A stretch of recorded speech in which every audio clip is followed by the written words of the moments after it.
ಶಾಂತಿ. ದಿನಾಂಕ 7/10/2024. ಪ್ರಾತಃ ಮುರಳಿ ಬಾಬ್ದಾದ ಮಧುಬನ.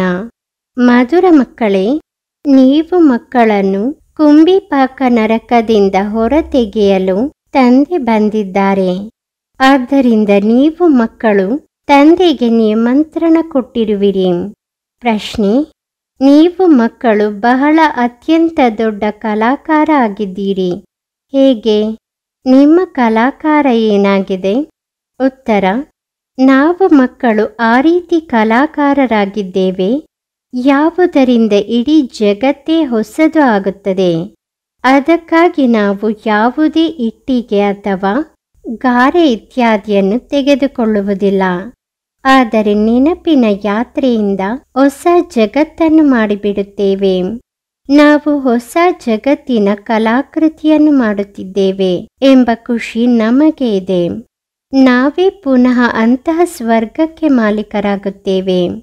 ಧಾರಣೆಗಾಗಿ ಮುಖ್ಯ ಸಾರ: ತಂದೆ ಯಾವುದನ್ನು ತಿಳಿಸುತ್ತಾರೆ ಅದನ್ನು ಚೆನ್ನಾಗಿ ಕೇಳಿ ನಂತರ ಮೆಲುಕು ಹಾಕಬೇಕು.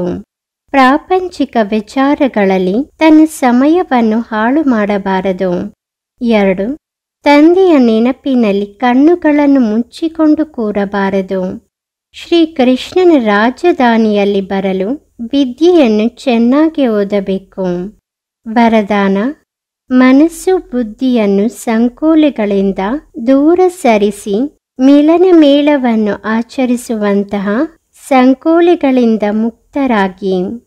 ಕೆಲವು ಮಕ್ಕಳು ಯೋಚಿಸುತ್ತಾರೆ, ಈ ಸಂಕೋಲೆಗಳು ಪೂರ್ಣವಾದರೆ ನಮ್ಮ ಸ್ಥಿತಿ ಅಥವಾ ಸೇವೆ ಚೆನ್ನಾಗಿ ಆಗುತ್ತದೆ ಎಂದು. ಆದರೆ ಸಂಕೋಲೆಗಳು ಪರ್ವತದ ಸಮಾನ ಆಗಿದೆ. ಪರ್ವತ ಪಕ್ಕಕ್ಕೆ ಸರಿಯುವುದಿಲ್ಲ. ಆದರೆ ಎಲ್ಲಿ ಸಂಕೋಲೆ ಇದೆಯೋ ಅಲ್ಲಿ ತನ್ನ ಮನಸ್ಸು ಬುದ್ಧಿಯನ್ನು ದೂರ ಸರಿಸಿಬಿಡಿ.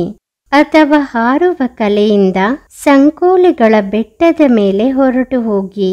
ಆಗ ಪರ್ವತ ಸಹ ನಿಮಗೆ ಸಹಜವಾಗಿ ಅನುಭವವಾಗುತ್ತದೆ. ಸಂಕೋಲೆಗಳ ಜಗತ್ತಿನಲ್ಲಿ ಸಂಕೋಲೆಗಳಂತೂ ಬರಲೇಬೇಕಿದೆ. ತಾವು ಮುಕ್ತರಾಗಿದ್ದಾಗ ಮಿಲನ ಮೇಳವನ್ನು ಆಚರಿಸಲು ಸಾಧ್ಯ. ಸ್ಲೋಗನ್: ಈ ಅಪರಿಮಿತದ ನಾಟಕದಲ್ಲಿ ಹೀರೋ ಪಾತ್ರವನ್ನು ಅಭಿನಯಿಸುವವರೇ ಹೀರೋ ಪಾತ್ರಧಾರಿಯಾಗಿದ್ದಾರೆ.